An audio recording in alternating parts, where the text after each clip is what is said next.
Well, good morning. Those are the shujaas who were honored yesterday at the Mashujaa Day celebration. 184 were conferred in various categories, especially the people who struggled for the liberation of this country, philanthropy, sports, entrepreneurship, and more of their outstanding contribution to the nation during that particular feat, of course, spearheaded by President William Ruto.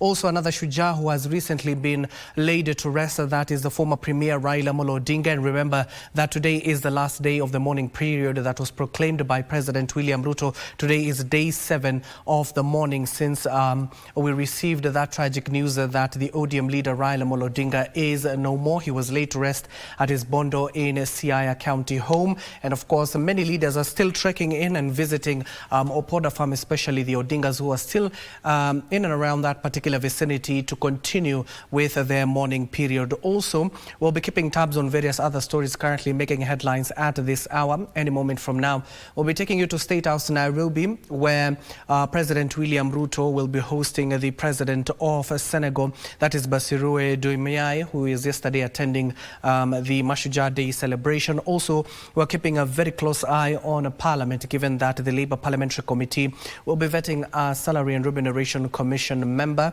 Also, a briefing by a presidential hopeful, that is David Maraga, who will be having a briefing at exactly 12 noon. Those are some of the stories we're keeping an eye on at this hour. Good morning. My name is Abdiaziz Ashim. The sign language interpreter at the bottom end of the screen is Caroline Njoroge. And we want to carry on with the conversation, especially with the ODM leader Raila Odinga, I should say the former premier. We'll continue with that particular discussion because today is day 7 out of 7 since President William Ruto proclaimed, and the decision that was made by the ODM fraternity, especially the leadership. Of course, we have seen various commentaries, especially from the leaders who are hailing from that particular party and other leaders who are not within the ODM party. Joining me this morning is none other than Millie Luanga, a lawyer and a governance expert. Millie, thank you so much. I know you have been with us since last week, but thank you for making time for us today as well. It's an honor to be here, and thank you for having me. And trust that Alenga, a policy advisor, will also be joining us in a few. But Millie, let's start from the burial point of view. During that particular day, the speeches were made. Every leader, especially from the ODM party, were calling for unity, unity, unity. What are they foreseeing? Disunity in the coming days or what? Yes, you know, you cannot pretend that there has been disquiet in ODM, even before the passing on of the Right Honorable Amolo Odinga. We know that with the party moving into the broad-based arrangement with the current government, there was some disquiet amongst some of the membership, particularly as depicted by the senior membership. We know that some have been speaking to the fact that we are not in government, we are not this, we didn't sign for this and that, you know, while others have been saying that we are family in an arrangement. In fact, the disquiet or uncertainty depicted by the membership was so evident that it forced the late Prime Minister, may his soul rest in peace, to speak to it at the latest parliamentary group meeting, which they had and which was covered live for thanks to the media. At least we were able to see what transpired there. And he did say that there was a position for now, and that there will be a position come 2027, that there would be no lacuna. The party still subsists. I think he did even remind people then that they have party structures that would speak to it, and that people, the lone voices speaking out there, are just that, but lone voices, because the party structures will speak to it. One thing that we must commend ODM for is the fact that normally they have the party spokesman through the Secretary General. We also know that they have party structures. They have the National Executive Council, the Governing Council. They have different organs, including dispute resolution organs that speak to certain issues as and when needed. So it will be good to see these organs speak to these issues, because then we know that there's been some process internally to address these concerns. So from my part, much as like many Kenyans out there, I think we just wanted to mourn Tinga and hear things, beautiful, funny stories about him, touching stories about him. I think I completely understood why the ODM brigade that were appointed or chosen to speak at the funeral did actually bring a pinch of politics in. Because if there's no indication to the membership that there is some direction and there's clarity and that there are people who are steering the ship, the party could be at risk. And that is something that we sincerely hope will be avoided, because we are a multi-party democracy. Yes. We need strong parties. And indeed, Millie, some of the leaders who spoke during that particular state funeral that was happening in Bondo, Siaya County, most of them, though, are saying the major legacy, aside from what Raila Odinga has achieved for the country, the biggest legacy he has left behind is ODM. And that's why they were calling for that particular unity issue. But in terms of the salvos the leaders were throwing at each other, especially once they were standing up, especially from the SG, who clearly stated that he will not be the person who will start the downfall of the ODM party, despite provocation, even directly to his face. In terms of what should be done between these leaders, what can bring them together at the end of the day to ensure that the party it's not disintegrated, as Raila would have not hoped for it? Well, it's definitely a tricky situation. One of the things I'm sure many of us will remember Raila for was that he was good at bringing people together. He was good at brokering a kind of middle ground that would satisfy both parties, even when they were taking very firm stands against or on certain issues or certain topics. But we also must remember that Raila was also very, very good at throwing a surprise. If there was going to be an inevitable change and somebody's continued presence in a certain position was not going to be sustainable, he would pull a very fast one by bringing a surprise alternative, or if not a surprise alternative, he would bring somebody that was expected, that would not shake the support base. You know, Kenya is very ethnic, for example. So if he was moving somebody from a position, he would bring someone of the same ethnic community, or someone very vibrant, or someone else with who brings or appears to bring a lot to the table, and replace that person if it became inevitable that this person was going to leave the party. Because we have seen some of these luminaries who have at one time or another been in ODM, including the current president, and they moved out. We will remember, for example, the vibrant Ababu Namwamba when he moved out, and I think they brought in Zani, and we can, for those of us who looked at the documents of the political party, you can see the work that Zani as SG, together with Mbadi then as the chairman of the party, did to put structures and systems within the party. So I'm sure that there should be some way of trying to appease these persons, and where it is inevitable, because a party can only be in wrangles for so long. After some time, people get weary and they will move to the next alternative. So they can allow those wrangles and have room for discussions, but within a reasonable time, I'm sure that they would need to put their house in order, because they must begin to get ready for 2027. In Kenya, we know that elections don't really end, because they end, they stop, and the campaigns start very soon thereafter.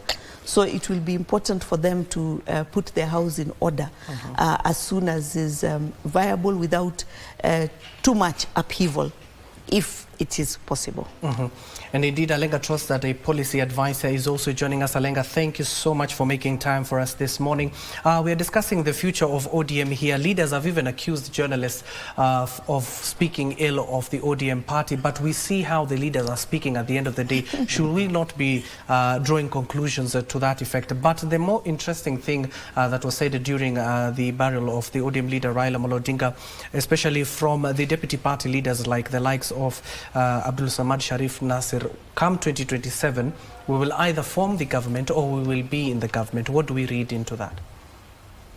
I think, Abdiashim, the conversation about ODM post-Raila is an imperative discussion because it portends a lot of change in the Kenyan political space, inevitably so. If you look at the conversations that went on in the occasion of the interment of the late Prime Minister, you discover two lines of thought. You know, there are those who are directly benefiting from the broad-based regime, yes, and maybe they are holding certain positions, and there are those who think if there is a merger between UD and ODM, they would potentially be placed at a higher place. And then there's now everybody else. Yeah. But then the conversation that was lost was the conversation of what kind of party was ODM. ODM was not a tribal party. It was a national party. And if you look at its progress over the years, the people who have greatly contributed to ODM and to what Honorable Raila became were non-Luos. Lots of people from Ukambani, yes, lots of people from the coastal region, from the northeastern, from the northeastern region, from Nairobi, where the center of politics for Raila was. Even the people from the northern part of the country and western at large. So therefore, it would be lost if we frame it as though he were a Luo kingpin. Raila was a national leader. So those leaders who are trying to diminish that conversation and make him look like a certain tribal chief are losing the conversation. But what is more important to discuss is what becomes of the ODM party after the demise of the late Prime Minister. If you look at the whole thing, the way it has panned out, they say when it walks like a duck and quacks like a duck, it is indeed a duck. So a division is coming, and the division would be based on those two angles, where there are those who have benefited and are flying a ministerial flag and they are not about to return it to State House. And then there are those who feel the room is too small and they have other ideas and they want to jump into the political space and see how they can continue with the conversation of the legacy of Baba. A lot of, you know, after that we have had people bringing receipts. You know, everybody was standing and saying, Baba told me this, Baba told me this. But eventually, Kenyans have brought the receipts on social media, and we have seen the last conversation of Baba. He asked the question, who told you? Yes. Indeed, and of course that is a meeting that we personally even covered. I covered that particular story when he asked who told you that will not be fielding a candidate come 2027. But another interesting element here, Millie, is you remember the minority leader, that is Junet Mohammed, when he stood up, he clearly stated that many people are tormenting him online, clearly stating that he's among the orphans who have been left behind, even arguing that there are so many orphans who have been left behind in that particular dais. No, in terms of the ramification that we'll see for leaders not only within the ODM party but outside the party itself, who used to depend on the support and the support that was given by the former premier, what do we see in come 2027? Will they be left out in the decision-making table? Are they able to, do we foresee a situation if they will retain their seats? I think I must start by first saying that it is extremely sad that Raila had to move on at this particular moment, because the country still needed him, and we still hoped that he would be there to guide us as we try to find our feet in this democratic space. But having said that, I must say that here is an opportunity for us to begin to see issue-based leaders. Because for so many decades now, many politicians have made their politics by either you stand up, and some people really have no agenda, they have nothing to sell. It is just to bash what Baba has said, you know. It is just to counter. If Raila says that we should move east, then you'll come out very strongly to say that we should move west, and people see you as, hey, that is a tough enough person to counter Raila, you know, so we must watch him, watch this space. And then there are those who have, of course, made their politics around supporting whatever Baba says. They say if Baba says it is right. If Baba didn't say or hinted at it, it is right. Listen to Baba, and the script ends with Baba, and they say we are here to support Baba. So the politics for those two categories of leaders, which comprises a large percentage of the leadership that we have, will be struggling to change into the politics of the day, because they will now have to find issues. There is really, and the truth of the matter is that we have seen it. If the turnout at the funeral was anything to go by, even the love that we showed President Moi when he passed on, or President Kibaki when he passed on, and any of the other leaders that we've had, great as they are in the more recent past, it cannot be compared to the love that Kenyans showed across the country and across the continent, and in fact across the globe for Raila. So it will be important to see that now this big tree that was shedding so many careers, and that so many careers were feeding from, will now have to be seen for what issues they stand up for the people. So the demise of Raila is going to give us, the people, an opportunity to have people speak to our issues. So that I will love to hear who is going to speak about a strong inclusion agenda of all previously marginalized groups, and how they want to see this agenda brought forward. Because the other thing that Raila had galvanized around were issues of devolution and constitution, and we have those in place now. So it is just about either protecting the constitution, how, protecting devolution, how. It will have to be issue-based. And I'm hoping that we will now have in the next elections, a crop of leadership that we will be very excited to listen to every time they speak. Because we know that they'll be saying something interesting, and not that when you see somebody appear, you switch off your screen or you change channels because you know this one, you know, this one speaks about this, you know, and it becomes very fatiguing. But now we will be excited to hear what they say, and that I think will be a beautiful thing that will have been brought about by this most unfortunate event. And Alenga, that has been the main question. Who will fill the shoe of the former premier, given that even the first vice president of this country, when he died, people were asking who will fill his shoe. At the end of the day, people got the ODM leader, Raila Odinga. Now they are asking a similar question. In your view, with a crop of leaders we have you identified anybody who could fill that particular shoe? Absolutely not. But the way nature works, every leader rises from the surrounding circumstances and seasons.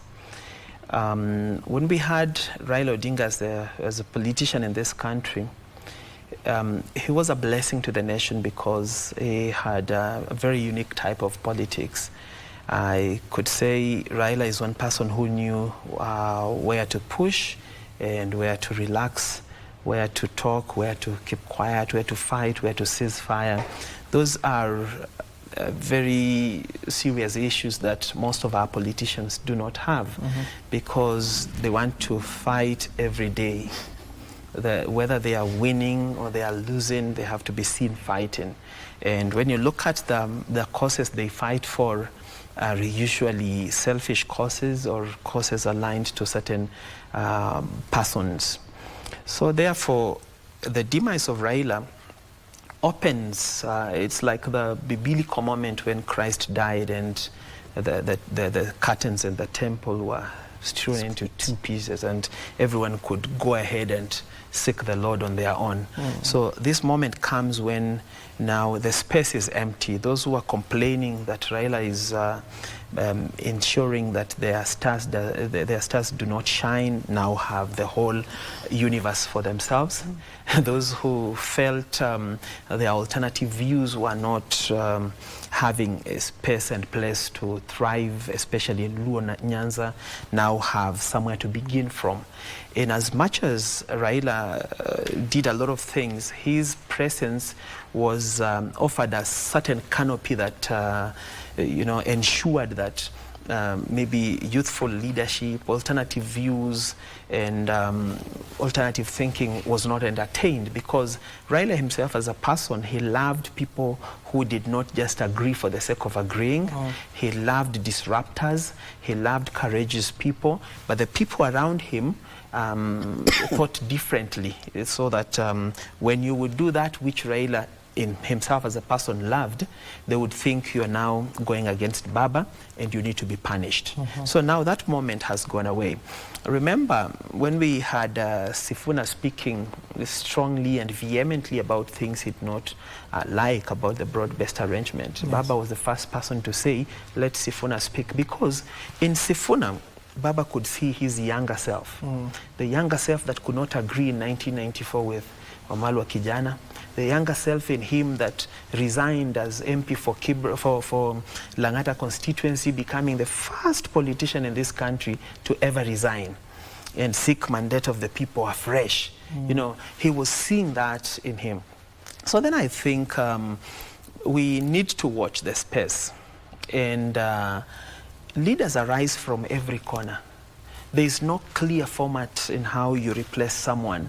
You know, when Jomo Kenyatta died, a lot of the people who formed the first government of Kenya after independence had put all their hopes in him. They would do nothing without his blessing, without him giving direction. But when he passed on, they didn't know what to do. They were sort of confused, but immediately other leaders rose into the space. Daniel Moi came and ruled the country for 24 years, something that nobody saw. And then after that, Kibaki comes. You know, after that, Uhuru comes. After that, William Ruto is there. So every moment shapes its own leadership. But then what I think is, instead of us focusing a lot on who should replace Raila, we should focus on what did Raila stand for? And now that we are alive, what is that we can do to fulfill the things that he wanted to achieve? You know, Raila upheld strongly the three principles that hold democracy, which is number one, the state, number two, the people, and number three, free press. Raila Odinga is the only politician that never sued a journalist, despite him being the most politician that people spoke about. Sometimes lies, sometimes truth, sometimes concocted things. He never had time to explain for himself.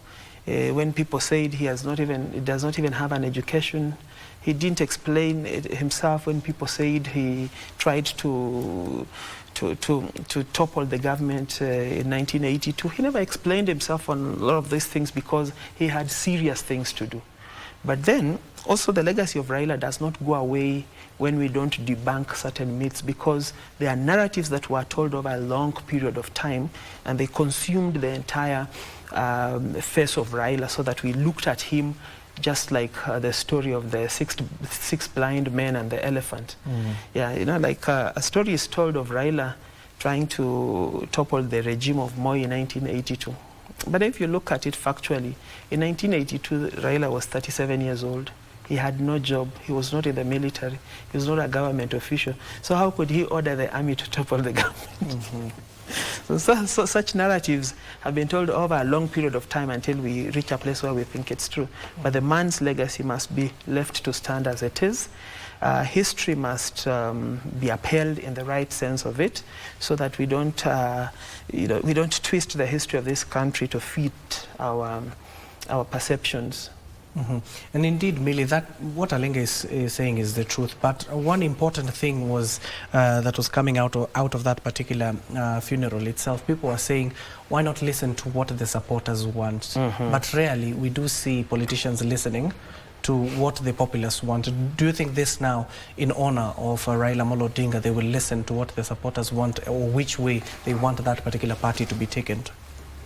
You know, one of the qualities that we look for in leadership is somebody who can guide and somebody who can convince us about something that will be good for the people. Remember, that many other times when you'll hear very loud voices, and the loud voices that you hear are not necessarily the voices of the masses. Many other times, for example, even when people look at the elections in 2022, when serious analysts sit, they will tell you that the fact that the turnout was as represented, it means that we are not sure why, unless you understand why that big population did not turn out to vote, then it becomes difficult for you to say you understand completely and entirely why people voted as they did or how the elections went as it did. So it's important to take that into account and be able to convince people. Take an example, the issue of devolution. We started off as a devolved state.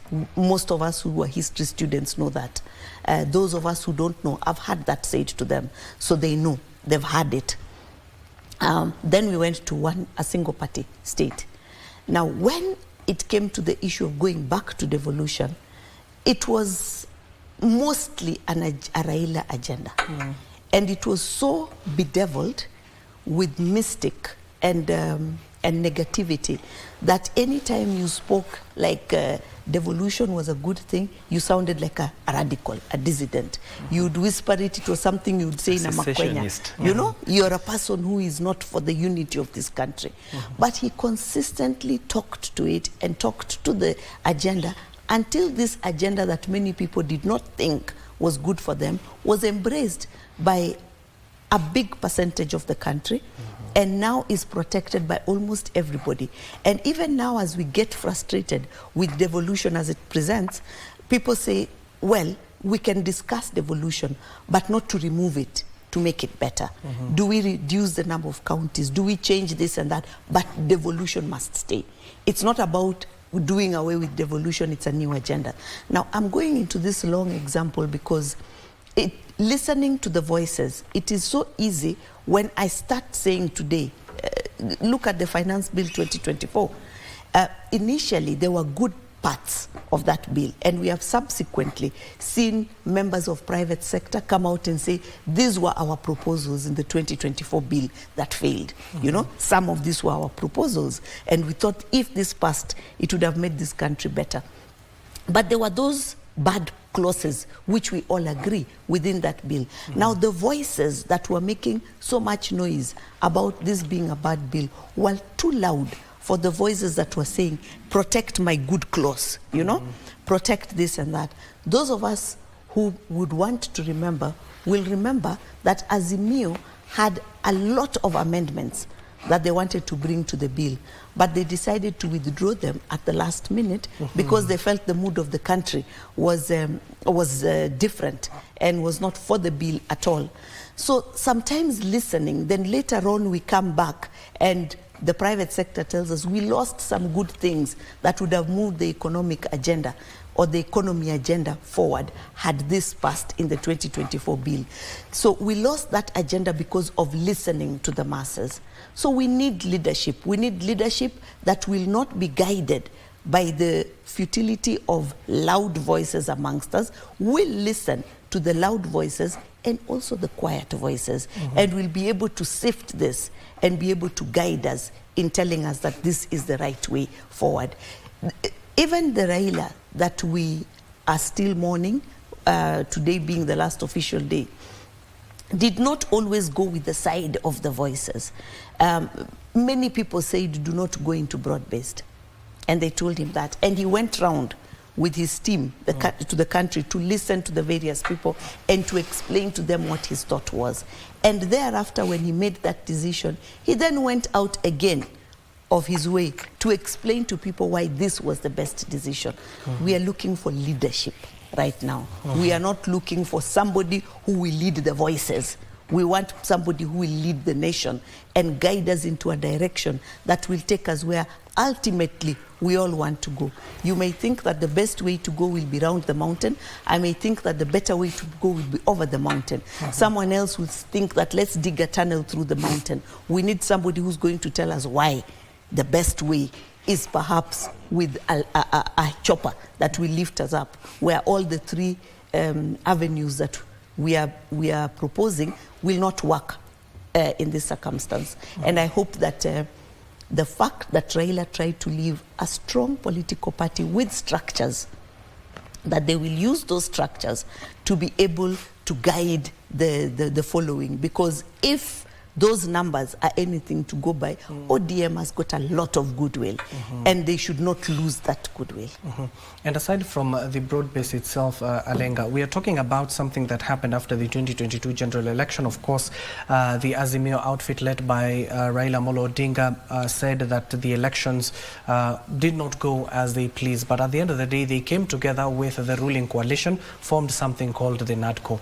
You heard what the minority leader of the National Assembly, Junet Mohammed, clearly stating that they have agreed with the majority leader that they will push for the NADCO report to be implemented fully. Aside from what had been implemented at the end of the day when it comes to the IBC, the selection panel from 7 to 9, and certain acts within the IBC Act itself. But the question is, did we have to wait until we lost Raila Odinga for the NADCO report to be fully implemented? I think before I pick on your question, I would just like to underscore what Wakili Luanga has pointed on. She strongly laments about our level of debate as a country. Most of the things we do usually take a binary of the ones who don't and the ones who like, you know. But we have to improve our level of debate in such a way that we're not specialists at pulling down things, but we are specialists at improving things. Because you see quite a lot, the problems that we have in this country generate from the fact that some people will say they want this and another group will say we do not want. Then each group will try to supply evidence and convince the masses that this is indeed bad. Look, for instance, the systems we have changed, maybe the health system, SHA. There are those who vehemently tell us that it's not working, but there are those who actually have brought it into the room, and it's there to stay. And before we got here, it was debated for in Parliament, and they passed it. But then they come out and tell us it's really a bad scheme. So instead of fighting it and saying we do not want this, how do we make it better? You know? Yeah. When it comes to the education funding model, how do we make it better? Because we cannot stick in the old factory and say this is where we want to develop from if there are new methods of doing things. But if the level of debate is improved, and that is embodied in the person who Raila was, because a lot of people that discuss the legacy of Raila basically discuss the legacy of Raila when he became a party leader and a movement leader and all that. They forget about Raila the MP. What did he do in that house when there were things that he didn't like? When there are things that he did not like, he took them into that parliament as bills. Raila took there the National Integration Cohesion Bill when he felt the nation was torn after the 2007 election. Raila took there the land bill. He took there the IBC bill. You know, so we have a parliament that understands that their first role is to represent the people, to legislate and to do oversight. But they come outside here and make the noise. But when they are confronted with a chance to table that which they have a problem with in Parliament and have the whole House debate it and make a decision on it, they do not. So why do they run away from where they can actually speak, and then they come to the streets where they evoke emotions in the people, and without thinking a lot, the people pick the piecemeal conversations that they get from their politicians and make a decision based on that. Then I could have... The NADCO report. Yeah, the NADCO report was a good document, but then where they add is in the fact that we cannot, as a nation, cultivate this atmosphere or this working arrangement where a few select people shall always be sitting somewhere to deliberate for the whole country. So the sittings at Bomas offended the public consciousness on the sense that it cannot be 1, 2, 3, 4, 5, 6 people who understand our issues. And most of the issues that were being discussed and put in the NADCO report are not new things in the Kenyan political space.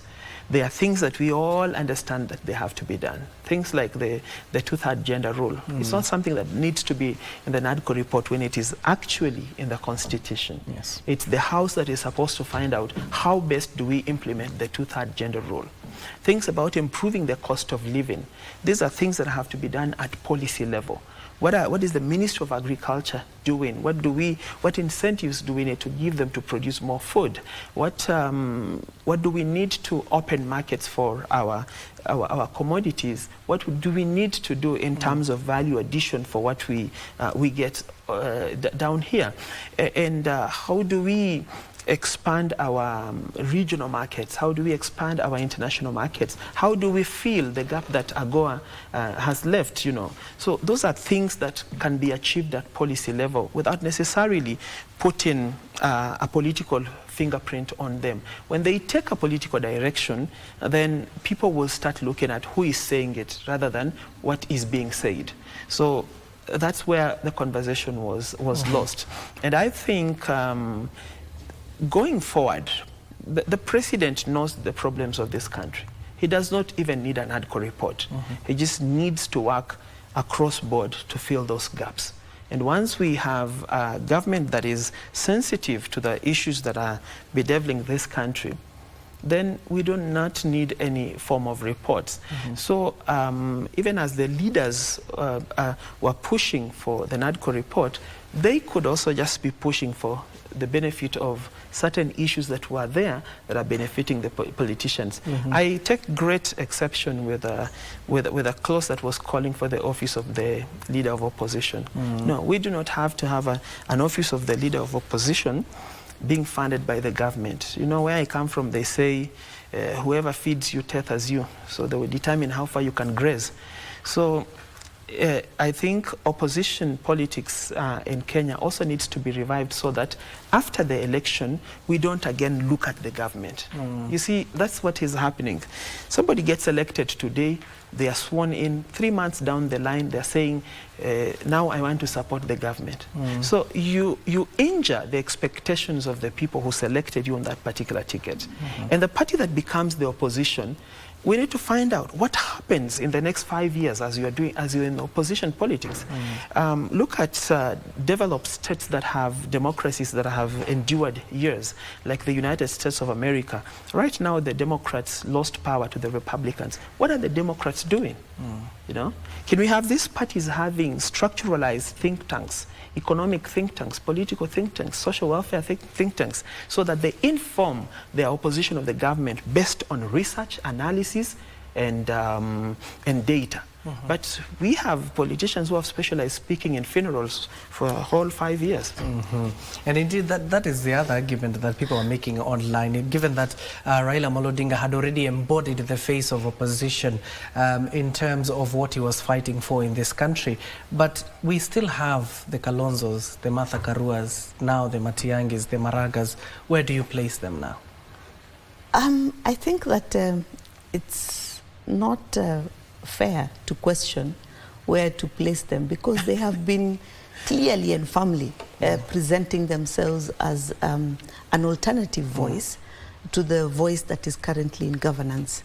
And other than Martha Karua, who jumped ship from Azimio, Kalonzo Musyoka and his team remained in Azimio.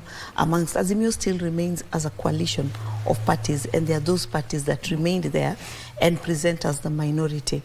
Now, I think that one of the issues that we keep missing as a nation is an opportunity for us to be truthful to the problems facing us, to do away with the politics of the day, and be able to grasp the opportunity, whether it was pushed, an agenda that was pushed by yourself or by someone else. And I say this because the truth of the matter is this, that when we were passing the Constitution of Kenya 2010, there were clauses within that Constitution that were not good. And those who were campaigning for the Constitution came round and to support it told us that why throw away the entire thing? Over 85% of it is good. let's have it, and then we will amend it. So for those who voted for it, believing that we will amend it, they have been waiting for that amendment so that the problems with it would be corrected. And anytime we talk about amending it, people run away with it. I say this because look at even the kind of governance structure that we have. You say that you want a presidential system, but at the same time, it's a kind of watered down presidential system when we do away with the parliamentary system, and it seems not to work for us. We talk about affirmative action, and we talk about inclusion of previously marginalized groups, including in elective positions, and at the same time we talk about the importance of one vote, each vote counting, and in fact saying that a president becomes president having gotten 50+1, the importance of that one vote. Now, when you look at all these contradictions within the Constitution and why it has been difficult, for example, to implement the 2/3 gender rule if you don't have political parties winning slots, and then those political parties putting in place members that will represent youth, persons with disabilities, marginalized communities, women, elders, elderly people, you know, all represented within that body. How else would you be able to realize it? We do not want to have that conversation. So at this particular juncture, when we know, look at even reports we've had like the Ndumu report that dealt with land, we've never implemented it. I think it is important for us to use this opportunity to say, let us correct these things now. If it requires a constitutional amendment, let us quickly amend. We know that we have bypassed the period within which the boundaries should have been reviewed. We know we are waiting for a court advisory on whether it is possible to do it within these certain timelines. We know we have a current IEBC that has come in. How do we make sure that within this confused state that we have, and the fact that we've come together, we've been brought together yet again by Odinga, by his death. Can we use that opportunity to say, let's correct these things now, so that as we go into elections, we go into elections knowing that going forward, instead of 1 million elected members, we will only be having 500, you know, instead of this number of people, and this is the way that we'll be going forward. But again, the conversation will turn, and I hope not, but you may hear it turning again to the normal things of implement the Constitution, you know, the things that have been unrealistic so far, but we want to cling on to. So I'm hoping that at this time, we will use this period of mourning and the fact that Raila has brought us together to be able to deal with all these things that have been unclear so far for the country. And Alenga, you do remember that PG meeting, Raila Odinga raising pertinent concerns that Millie is raising, saying that even the amount of counties we do have ought to have been reduced at least so that the resources can be ample for everybody to enjoy. Why the MPs having NGCDF, it should have gone to the governors to implement in the county levels, and why are senators doing the works of the MCAs? But now he has gone. Do we expect these leaders to at least live up to the expectations that Odinga had for devolution? I will disappoint you that with the current leaders that we have, the ones we see on these TVs every day, we cannot get any meaningful change. And I think for us as a nation, what we should be thinking about is how do we make changes that that are so immediate, and who does it take to make those changes? Because the wananchi outside there think it's the 291 MPs we have elected. They think it's the 47 senators. They think it's the one president we have. So we need to broaden this conversation so that the Kenya we want becomes a conversation for everyone. In your own little spaces, what are you doing to make Kenya best? It falls back to the criteria that we are using in electing our leaders. And maybe if we look at the politics of Raila Odinga, we learn a few things. Number one, he did not pay people to listen to him. Yes. What our politicians are doing today. If we have politician X having a meeting behind this building, you'll see some yellow buses from school buses parking in the next field. They have imported people to listen to them. They even import people to cheer them. And sometimes they forget to tell them to sit everywhere so that they sit in one place. And they are the only ones saying, yes. Well, every time the cameras flash, there's a certain region in the crowd that is celebrating. So those are the kind of leaders that we have. It has become a game of money to even become a leader in this country. When you sit in that office, you feel like you're already paid to be in this office. So the expectations of the masses should be lowered because they were paid 200 shillings up front. Raila did not do such kind of politics. Two, there is a politics of where you start from your community, then you radicalize them to feel like they're the most special people and everybody else doesn't matter. And for that matter, when you do wrongs, you go back to them again and lament and say, see how they are doing to us. And the people say, this is our man, this is our lady, we don't want that to hear that again. So it becomes difficult to even punish bad manners in this country. But Raila's politics was city-based. He founded his base here in Nairobi because he knew all the communities are here in Nairobi. And from there he spread to all the other regions of the country and endeared to every single person in this country in his own way. That is what politics needs to be. So once we distance the idea of voter bribery from politics, then we sift and ensure that the people that are coming in basically to represent the people. So once we now get that crop of leaders that understand that they're supposed to represent the people, then it becomes easier now to tell them, so this is the Kenya we want. Now this crop of leaders must come from within us, because these bad ones, we also got them from within us. You know? And I think deeply, if we search ourselves, we know everyone around us. But if we just purpose to say, this is the kind of leader that we want. You know, today you hear MPs telling you, and sometimes constituents tell you, you know, our MP does not speak in parliament, but we are okay on the ground, he's doing things. Our MP, and you know, you hear them telling you, uko bunge ni kizungu mingi, but on the ground, me, I'm very present. That's where the question of CDF comes in. Because we have replaced the work that the Constitution gives to the MPs to basically building classes in the village, buying buses, and digging boreholes. That is not the major point that MPs are elected. If you go into our Constitution, it is three things: representation, oversight, and legislation. It starts and ends there. These other things that you're building, these other things that you're doing for the villagers is just the icing on the cake. But primarily, you should be at Bunge, changing those things that you do not agree with. So we have come to a point where the leaders that we have elected lament more than ourselves. They come and make noise about SHA, they come and make noise about university funding, they come and make noise about roads, they come and make noise about... But these are the people that have the power to change everything, even including what goes to the president's kitty, what goes to renovate State House. They are the ones who are supposed to decide how much goes there. But they are not present to make those discussions. But then after that, they come outside here and tell you, Simunaona, you know. I mean. But and you see, there's this complaint that the number in the House is too big, particularly in the National Assembly, for them even to catch the eye of the Speaker and for them to speak.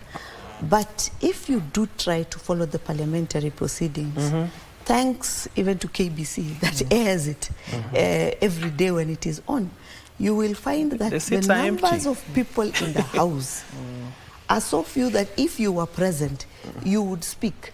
In fact, you'll notice that certain leaders, for example, the chair of the Health Committee, Nikal, is there and he speaks elaborately because he is there.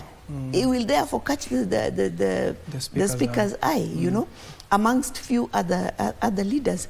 But you find that they will complain about that. Now, the other oversight role that they have would be within committees. And again, we do see media giving us opportunity to see what is happening when some of these committees are sitting and these different executive heads appear before them to come and explain themselves as to how they're handling, whether it is the issue of SHA, whether it is the issue of education and etc.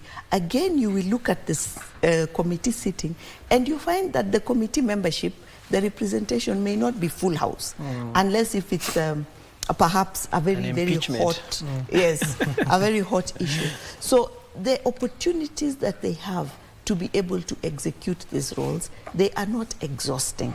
And it would be important for us to have leaders who go to the House who will be thirsty for and urged to grasp those opportunities because they want to speak and they want to be heard and they want to have the Hansard so that they can go and tell people that this is what we said and this is what is wrong, so that people can understand that we are speaking to the government as they're implementing what we agreed with them, the social contract that we have with them, to be able for us to realize a better economic, social, cultural life as a Kenyan, that our leaders are oversighting.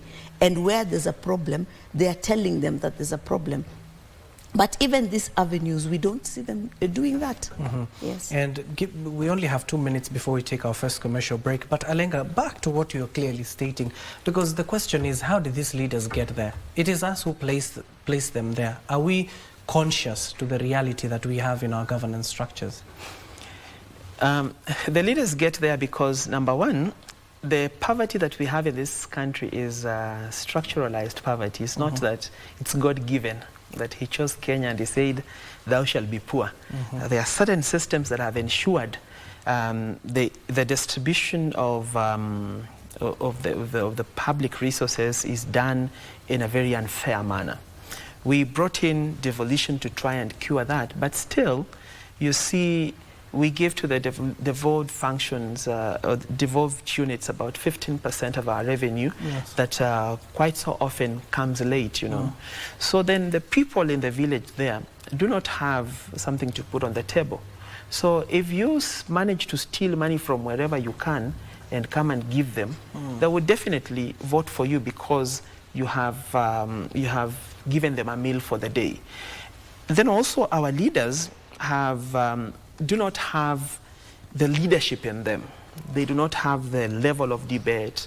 They're not articulate in what they have to tell the people. So when they go to these people, they have nothing to tell them. So they just need to buy their attention. It's, you know, it's like when you're wooing a girl and you do not have the vibe, you have to use money. So that's what happens in the voting. So if we distance the money from the politics and ensure that there are strict measures to ensure voter bribery is not part of the games that are played in our elections, then we may be on a path to get better representation. Okay, we need to conclude this first hour because we need to pay some bills as well. We're taking our first commercial break here on News Check. Do not go too far. Of course, worry less. The conversation continues on the other end, so don't go too far.